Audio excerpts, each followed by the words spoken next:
You know, in every single moment, whether you realize it or not, you're standing at a crossroads. And in front of you are two totally different paths, two ways of experiencing reality itself. Today, we're going to dive into those paths and the one critical moment of choice that can literally define your entire life.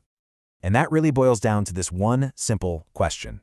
In any given moment, are you just reacting to whatever life throws at you? Or are you consciously creating the life you actually want? The answer, as you're about to see, changes everything. All right, so let's talk about that first path. Honestly, this is where most of us are stuck most of the time. It's the path of just automatically reacting to things. It's a kind of unconscious living that feels like we're just passengers along for the ride. So let's explore this trap. At the very heart of this reactive state is a part of us we can call the conditioned self. Now think of this as the pilot that's been flying your plane on autopilot for years. But here's the thing, it's not really you. You see, this conditioned self isn't who you are at your core. It's more like a construct. It's an identity literally built from the bricks of your past. All your memories, your fears, your old desires, and especially your ego's need to protect itself. It's that nagging voice in your head that keeps insisting, well, this is just who I am. I mean, think about it. Whenever you react with a flash of anger, or when fear dictates a choice you make, or when some old memory colors how you see the present. Yep, that's the conditioned self in action. It's basically the sum total of who you think you are, all based on a script that was written a long time ago. And here's the result. When you live from this place, you're operating on what the source material calls an unconscious frequency. And its signature feeling? It's a constant, nagging sense of lack and need. That feeling that something's always missing, that you're not quite whole. Sound familiar? But okay, here is the really good news. You do not have to stay on that path. There is a pivot point. There's an escape hatch from this trap of reaction, and it is found in the incredible power of the present moment. This is so important. The change you're looking for doesn't happen tomorrow or after you get that job or when things finally calm down. No, the only place you have any real power to shift from reacting to creating is right here, right now, in this present moment. So how do we actually do it? Well, the path to awareness is really a three-step process.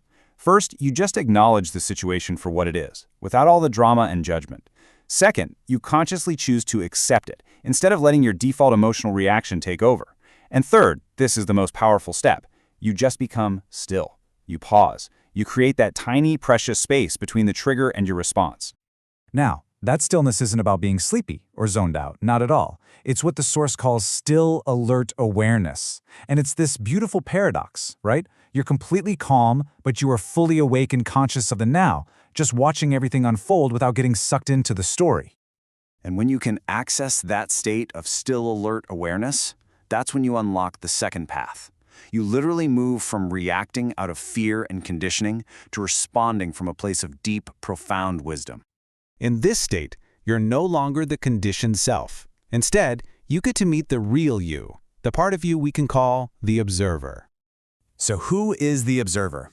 It's your true consciousness. It's the part of you that can watch thoughts and emotions come and go without being controlled by them. It's like being the calm, deep ocean underneath all the stormy waves on the surface. It's that steady I am that exists behind all the noise of the ego. And when you operate from the observer, you start to experience this feeling of surrender. Now don't think of it as giving up. It's more like giving in to a larger intelligence, a vastness that the source here calls spaciousness. Okay, so what on earth is this spaciousness? Well, the source material compares it to the zero-point field in physics, which is this infinite field of pure potential where every possibility exists all at once. Just think of it as a creative void, the raw material of reality itself, that you can only access through that still alert awareness. So let's just put it all side by side. It's so clear when you see it this way. On one side, you've got reacting, driven by the ego and the past, trapped in that feeling of lack. And on the other side, you've got responding, guided by the observer, aware in the present moment, and tapping into that field of all possibilities. You are literally shifting from an unconscious frequency to your chosen, desired frequency.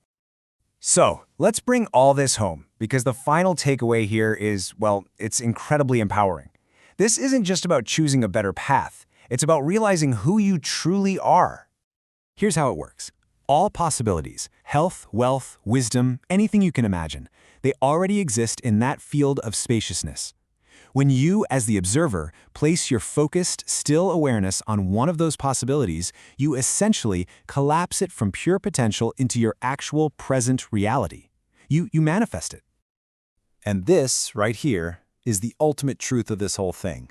You are not some limited, conditioned person trying to get something that you lack. No. You are the field of possibilities itself. You already have everything you could ever want or need within you, just waiting to be observed into existence. So, I'll leave you with this final question. Knowing that all possibilities, every single one, exist right now, and that you have the power to bring them into your life through the quality of your awareness, which one are you going to choose to observe into being?